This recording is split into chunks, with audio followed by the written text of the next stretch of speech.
Buenos días, amados hermanos, bendiciones en este hermoso día. Hoy nuestro devocional tiene como título Incita a otros. Y nos basamos en el libro de Segunda de Timoteo, capítulo 4, versículo 2, y leo para ustedes.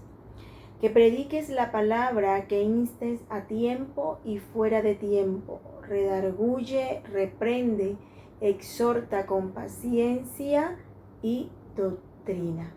Bendito sea el poder de Dios. Y el Señor nos llama en esta mañana simplemente a que tú incites, a que tú impulses, a que tú animes a tu hermano, a tu prójimo, a esa persona que Él nos ha demandado que amemos y que estemos pendientes a cada uno de ellos.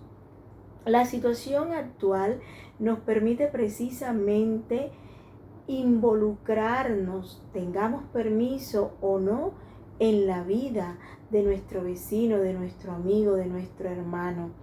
Es precisamente ese instinto o ese recordar de Dios que nos permite estar pendiente y estar atento a lo que nuestro hermano necesita de nosotros, como dar un consejo, advertirle en algo, corregir, ayudarle a que no tome un camino o que simplemente continúe en un camino que podemos ver está siendo de bendición para él o ella.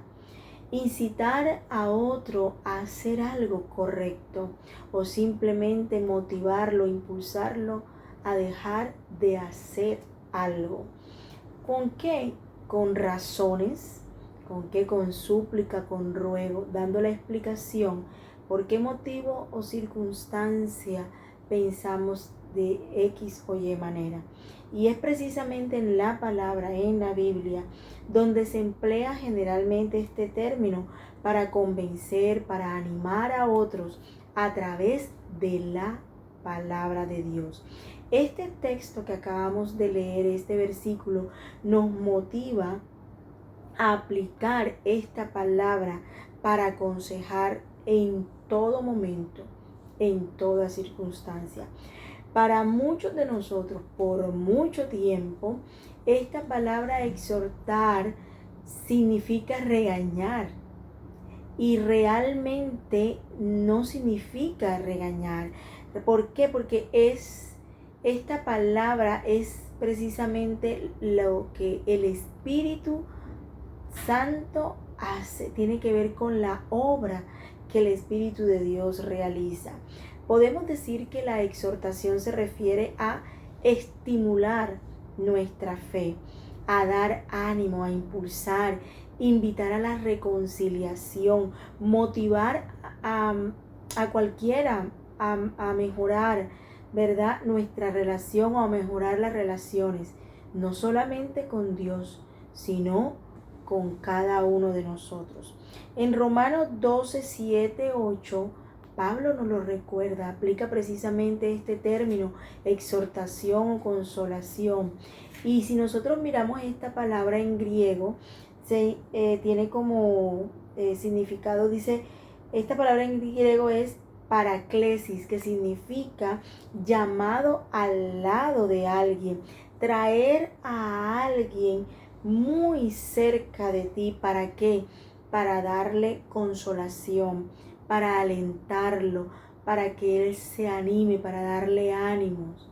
Amén.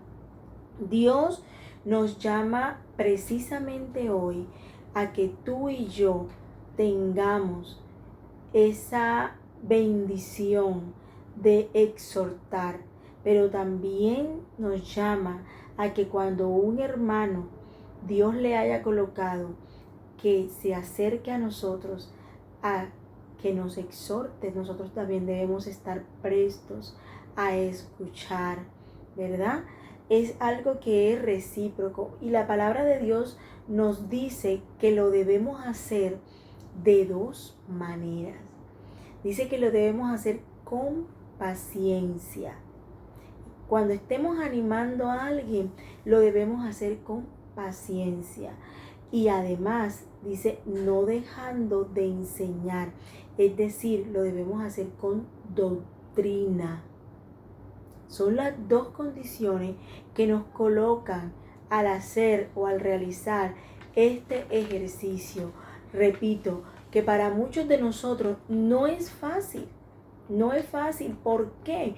Porque es fácil cuando tú vas a exhortar a alguien, vas a aconsejar a alguien, pero cuando tú lo vas a recibir, ahí está la dificultad y nosotros debemos pedirle al Señor que nos ayude. Con paciencia. ¿Por qué? Porque cuando la palabra es expuesta, precisamente genera algo de resistencia, porque por ese motivo debemos ser pacientes. Genera resistencia porque esto produce cambios en nosotros, ¿verdad? De alguna manera, positivos o negativos, pero produce o genera cambios. Entonces, ¿qué es esto de exhortar? ¿Qué es esto de exhortar con paciencia? Porque es precisamente la paciencia quien produce o nos da la capacidad de soportar, nos da la capacidad de tolerar, nos da la capacidad de esperar que eso que nosotros queremos se cumpla. Tus palabras, mis palabras, impactan la vida de alguien. Y tú tienes que esperar que obviamente esto produzca cierta incomodidad o cierta resistencia cuando nosotros no nos lo esperamos. Entonces esto hace que tú te capacites esperando en Dios lo que se anhela.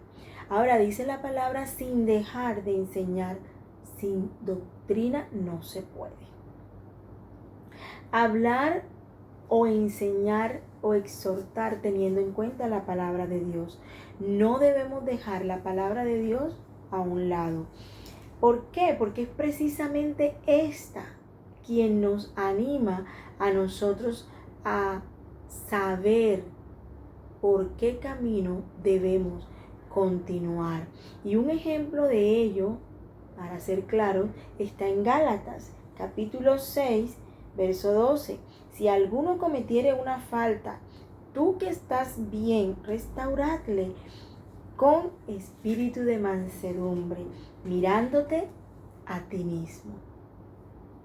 Siempre pensemos en el otro. Coloquémonos en la posición de nuestro hermano, en el lugar de nuestro hermano, pensando que de alguna manera Dios le va a inquietar a él también a que nos exhorte, a que nos anime, y así también no dejando de hacer la tarea que Dios nos ha encomendado. ¿Por qué? Porque cualquier momento nosotros podemos estar en esta circunstancia, ¿verdad? Pero hoy lo que quiero resaltar es que nosotros debemos hacer la tarea que el Señor nos dice. Debemos hablar su palabra. Y esto lo debemos hacer con paciencia. Y lo debemos hacer con doctrina, no dejando la palabra de un lado, que simplemente sea nuestro deseo. Es necesario que nosotros animemos.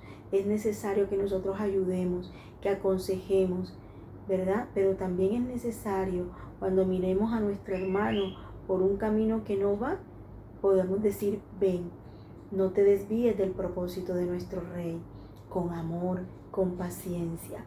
Dios nos bendiga y Dios nos ayude a llevar esta tarea cada día de nuestra vida. Bendito Dios, en esta mañana te alabamos, te bendecimos y exaltamos tu nombre. Honramos tu presencia. Ayúdanos, Señor, a siempre pensar en nuestro hermano, en nuestro prójimo, como tú nos enseñas, aconsejarle. Hoy nos toca a nosotros aconsejar, exhortar a través de tu palabra, que no nos callemos, que podamos hacer la obra, pero también estemos dispuestos a que cualquier momento podemos recibir exhortación de nuestro hermano. Ayúdanos a aceptarlo, a enmendar nuestro camino. Gracias, Señor, porque tú has sido bueno y fiel. Dios te bendiga en esta mañana.